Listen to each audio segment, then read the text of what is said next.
identified 4 focus areas to grow our workforce: engage and retain our youth, attract new residents, support immigration and job growth through our new members of our community, and invest in the underutilized workforce. Our questions ask for your plans as governor to support Maine's 2nd largest economy in our workforce development efforts. Question number 1, and this begins Terry Hayes. The order for this question will be Terry Hayes, Alan Caron, Sean Moody, Janet Mills. Maine's aging population is widely reported, even nationally. How do you propose to engage Maine youth to remain in Maine following high school? Terry? Thank you, Becky. Thank you also to the members of the LA Chamber and the opportunity to be here this evening. I think at the top of the list is something all of us can have a part in, and it has to start today if it hasn't already started at your home. We need to speak to our children differently. The narrative has changed. For years we've been telling ourselves and our children that you can't have a career in Maine. You can get an education here, but you have to leave if you want to make something of yourself. That's not the case anymore. We have thousands of jobs going begging throughout our economy. It's time to repatriate those Mainers that left because their job is here now. We need to tell that to the world. They need to know. There are people across the world that would want what we have, but we have to start with our own children. So we have to tell our story differently, and I mean from a factual perspective, integrate them, bring them along. I was at the Maine Development Foundation annual meeting last year. I love that meeting. It's like a shot of positivity. And it's how I learned what's working in other parts of the state of Maine. We were up in Bangor, and there were 350 people in the room. And I counted 5 people under the age of 30. 5. So part of the challenge we're having, I believe, is those of us that are over the age of 30 aren't necessarily bringing along younger folks. I made a commitment to myself that day that I would not go to another one of those meetings without bringing someone at least one generation younger than I am to come with me. That's my +1. And I have done that consistently, whether it was Educate Maine or the State Chamber annual dinner. We need to engage the youth that are here and show them the possibilities, invite them in. That's our responsibility, those of us that are going already. So it's not necessarily about spending money. At the top of the list is how do we talk about it? How do we tell our children about the opportunities that exist for them here? Using internship programs, job shadowing, there are all of these things. You know, what's in your community that you may not even know is there. What's neat, when you run for governor, you get to go find out, because you get invited just about any place, and you're learning all kinds of things, okay? And I'm thinking, how people need to know about this. So we need to tell our story differently, change the narrative for our children. It starts with that, and then making sure that we're invested in the quality of the training that they have available to them, so that our education opportunities are consistent in steering them in a direction that will help meet the need. We want them to be successful, to stay here, raise a family here, and participate in our economy, and frankly, we need them to do that. Thank you. Thank you. Alan, engage and retain our youth. I grew up in blue-collar Maine, in Waterville, and my grandparents on my father's side were here in Lewiston on Oak Street, and all of my family worked in the mills, and a few worked on farms. So we have seen what happened with the Maine economy. I say that because the problem of young people leaving is a symptom of a deeper problem, and that is a flat economy over time and less opportunity, particularly for working class kids and people without a lot of money. So as we try to address this problem, let's appreciate that it's a symptom of something else that's deeper. And by the way, on this campaign, we go every day from one group to another talking about another problem. Maine has lots of problems, and they're all connected to the same root, and that root is we have not begun to build tomorrow's economy in Maine. We have spent so much time trying to bring yesterday's economy back. We've had politicians for decades promise, I'm going to bring the mills back. The current governor ran 8 years ago on a platform, and this is a direct quote, of building the economy on farming, fishing, and forestry. I used to write a weekly column for the Sunday paper, and I wrote at that time that that was a terrific campaign speech. Not for 2010, but for 1910. So we must pivot. We must begin to discuss how to build a new economy in Maine. I co-authored a book 2 years ago called Maine's Next Economy. I urge you all to read it, and if you're not going to read it, listen carefully tonight because I'm going to give you the highlights of it. We have to build a younger economy. We have to build an economy driven by innovation and entrepreneurs and the doers of Maine. And we can do that. And if we do that, young people will have more opportunity and they'll want to be here. This is one of the great states in America. Our young people don't want to leave. Young people want to come, but they must have opportunity. So to try to fix the problem of young people leaving without fixing the problem of opportunity means that we can't succeed. So we're going to talk tonight about what we have to do to build that economy and what we have to do in education. And all of these questions, they're all related to symptoms of the problem. So I am urging all of us to have this conversation about what tomorrow's Maine economy looks like. And if we do that, we're poised to do great things. We've got terrific talent in this state. There's nothing holding us back except politics. Thank you. Sean, engage and retain our youth. Yes, thank you, and thanks to the Chamber. I know you guys got a robust membership. We're trying to overtake Portland, I think, a few years ago. I don't know if we did that or not, but I was really impressed the first Chamber meeting I ever went to, how much it was represented by small business, which is the backbone of this state, is the backbone of this country. We're at virtually full employment now. And, you know, unlike 8 years ago, where we had people looking for work, now we've got our businesses looking for help. It's a big shift in 8 years. In 2001, we sold our auto recycling business and decided, okay, we're going to grow Movies, which was just one location and 12 co-workers at that time. And we knew 17 years ago, the biggest challenge we were going to have is be able to have a skilled and trained workforce in order to keep pace with aggressive growth. So what do?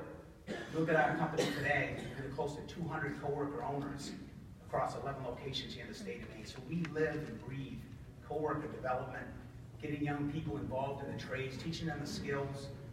You know, one of the proudest things that my brother and I do at a company is we'll get an 18-year-old apprentice and will come to work with the boots unlaced, show up 5 or 10 minutes late, right? You know what I'm talking about. And the proudest thing is 4 or 5 years later, with coaching and mentoring and training, we're signing a letter of recommendation to a credit union or a bank so they can buy their first home. That's exactly what Maine needs right now. We've turned our back on blue-collar Maine. You know, when you think about the population of students that aren't college-bound like me, you know, they're not in a financial position, nor is that maybe their passion. I pledge to you as your next governor to reform our vocational and career tech education to be the best in the country. The best pathway out of poverty is a good job or something that you're passionate about doing. The other thing that we need to do is change the stigma around working with your hands. You know, we have so many master craftsmen and women in the state, whether building ships, you know, on the farms, agriculture, nursing, law enforcement. These are kind of blue-collar jobs. That's a backbone of our state. So I look at the perfect storm, as people say, with a demographic cliff as a perfect opportunity. Thank you. Thank you. Janet, engage and retain our youth. Thank you, and thank you, Becky, for all you've done. This is working. And what the Chamber has done, I was pleased to reside in Lewiston for a number of years, to have worked here for 15 years, to have gotten married down the street at St. Joseph's Church. But I'll tell you, what I see these days in Lewiston, Auburn, is such a vast improvement over what was there 20, 30 years ago. Unbelievable progress. And I think to some extent, we need to replicate what's going on here in this community, in other communities across the state. I'm so impressed with what's happened at the base mill complexes, which were vacant for so long. We have employers like Grand Rounds, and we've got restaurants and great things happening, good paying jobs. You've got great employers still like Geiger Brothers.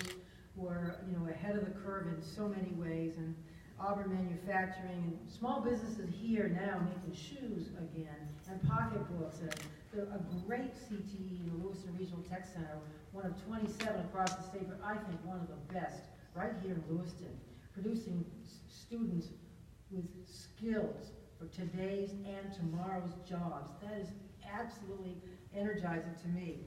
I think we got to do a couple of things specifically to encourage youth to stay here or come back here if they leave or move here. And one is infrastructure.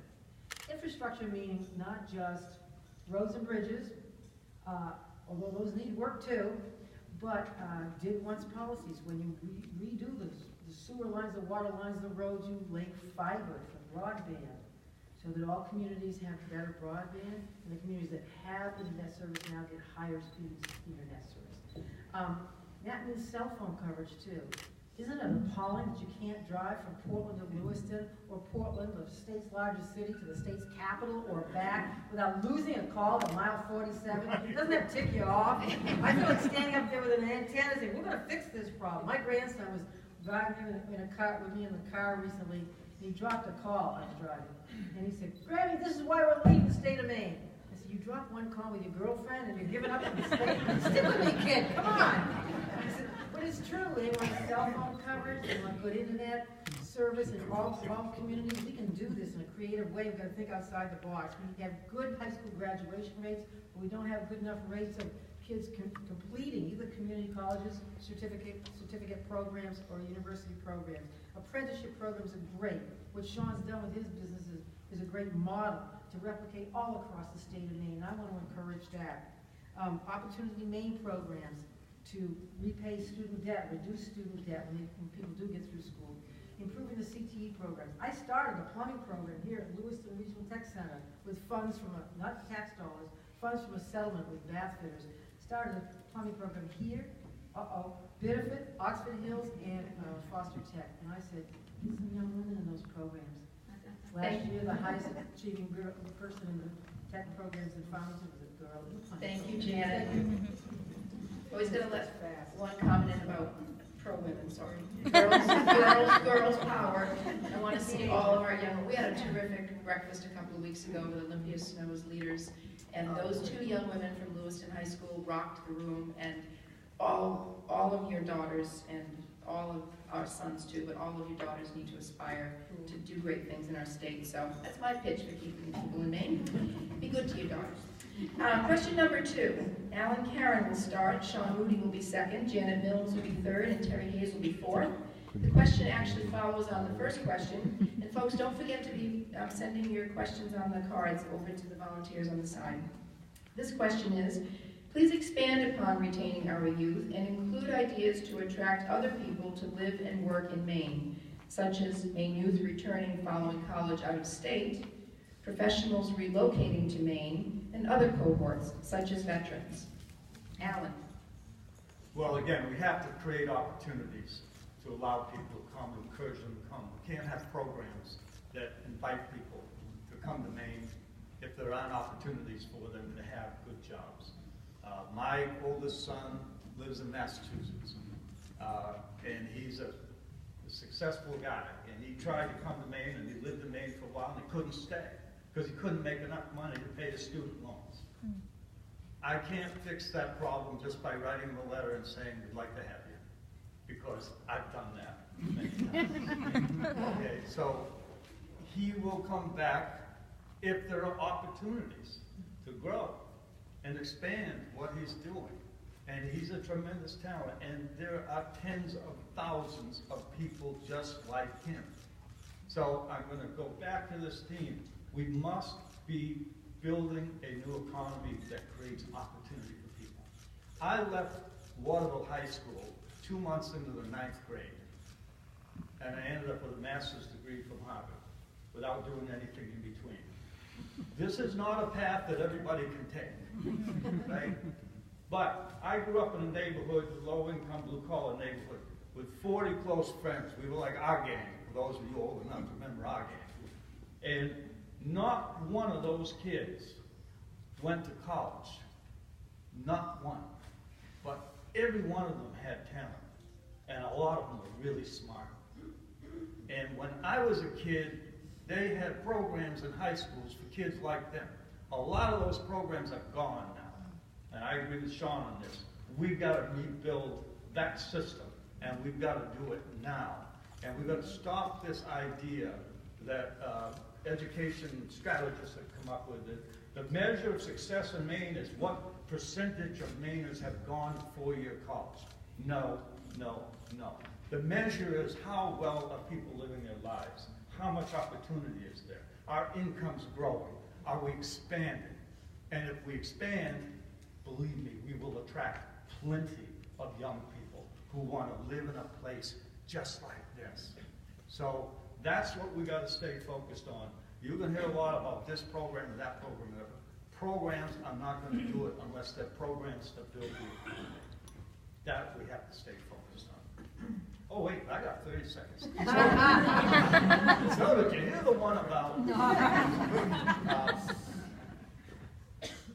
Yeah, I'm going to let you have the rest of the time. Oh my God.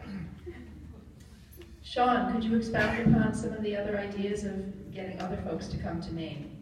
Yes, and I'm glad that you mentioned Olympia's Leaders, because we were a founding sponsor of Olympia's Leaders. We have a tremendous amount of women in our company, in our industry, one of whom is here tonight, Sherry LaVoy. You can throw your hand out. Sherry, from the Lewiston location, and she's a dynamo. Many of you folks know her. She does an incredible job. Very proud of her. Maine's economy is booming, as we talked about. And the way we're going to continue to grow, which does provide opportunity, without growth you don't have opportunity, is to continue to work on a regulatory reform. I think you know my story. At 17, I went down to the building permit. It was $35. You all know what the big B on the building permit looks like. That next day, we were starting on the shop. Today, we're citing a new shop in South Portland. Between the permits, fees, and approvals, it'll be $60,000. It will take longer to acquire all the permits than actually do the project. That's how far things have swung. We have to continue to take redundancy and streamline our permitting processes for our successful businesses to grow here in the state of Maine. I got a couple good ideas I think will hit a chord. Number one, we need to go out with a creative marketing strategy to reach the 28 to 48-year-old former Mainers that have left our state. They left when there was no opportunity. There's roughly 500,000 across the globe, 175,000 just in New England. We need to bring them back. They know how cold the winters are, okay, in January and February. They love Maine, and they're just looking for that opportunity, that phone call. Alan, I know he's trying to get letters there. We're gonna ratchet that up. A strategy to bring them back and fill the opportunities that we all know are here. And we gotta do it with that big megaphone. Give them tuition reimbursement if they want to continue their education here in Maine. Student loan forgiveness, we know how the student loans are. We can get the employer community to participate. They're paying $5,000 to $10,000 in hiring bonuses to get people into their companies. They're just waiting, pent up, for someone with the leadership and the vision to get our young talent back here and reunite our families, and I'll lead that charge. The other thing I want to close with is, we just recently, again, I don't know if Jerry was aware of this, but got named one of the best places to work in Maine. We're going to make Maine the best place to work in the country. Thank you. Janet, expound upon getting more folks to come to work in Maine and live here too. Sure. And one of those programs that we already have on the books, because I helped fund it when I was on the Appropriations Committee, can you hear me? Was Opportunity Maine. Opportunity Maine is a great loan forgiveness program, matches employers and employees, people who have graduated from schools in Maine and graduated from schools out of state. People don't know that very often, but it applies to people coming to Maine from who have graduated from schools out of state. We got to streamline that program and better fund it, for one thing. The student debt is a major barrier to people working in Maine, coming back to Maine, or staying in Maine. So addressing student debt with programs like Opportunity Maine or income tax forgiveness programs for people who stay here after school and work here for 5 years. Why not do something like that? I've read Alan's the book he's edited too, and it's a great book, a lot of essays and some good ideas there.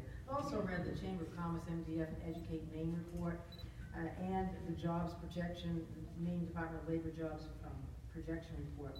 And the Chamber of Commerce and Maine Development Foundation and Educate Maine have pointed out three things that are blocking employment in Maine, blocking people from coming back to Maine. The first one is health care, the high cost of health insurance and health care in Maine. That is #1 priority for anyone who wants to encourage people to move to Maine and to build businesses in Maine. Because our businesses cannot compete with similar businesses in other states because of the high cost of health care here in Maine. And the 35 states that have expanded Medicaid, for instance, the employers don't carry that kind of burden because of the cost shift from $570 million of uncompensated care from our hospitals onto the employed and insured individuals paying for that burden. The other thing is broadband. They pointed out the desperate need for a good broadband policy, and that's a detailed position that I'm going to elaborate on later. And the education system, improving our education system, cradle through college. And yes, the CTEs need our full support. And those provide really good paying jobs with certifications in the immediate future. And people go on to community colleges later on. Look, I want to tell the world what a great place we have, what a great place we are, what great people we are, what a great work ethic, and incredible natural resources. And they will come because I will be the promoter-in-chief, the recruiter-in-chief, and the closer-in-chief. And when we cut a deal with a business that wants to locate here, we don't pull the rug out from under that deal 2 months later or a year later. We stick to our word. Our word is our bond. That's the kind of people we are. That's the kind of governor I will be. Thank you. Terry Hayes, expand upon retaining our youth and bringing more folks in. Thank you very much. I have a question for you folks. How many of you work for a business or a concern that participates in the best places to work in Maine? And if you work for a company that competes, that has done the survey, could you just, really, there's not any hands going up. Moody's Crew is well represented. I didn't see your hand go up. Just Moody's. I'm fascinated by that. I actually had anticipated there might be more. And the reason that I ask is that my solution for months to this problem has been to make Maine the best state in the country to work in. And I'm not entirely sure what that recipe looks like. I've had an interesting conversation with myself about that. What is it? Because there's policy pieces to it, and there are pieces that are from the private sector. So it's got to be a collaboration. What would make Maine the best place in the country to work?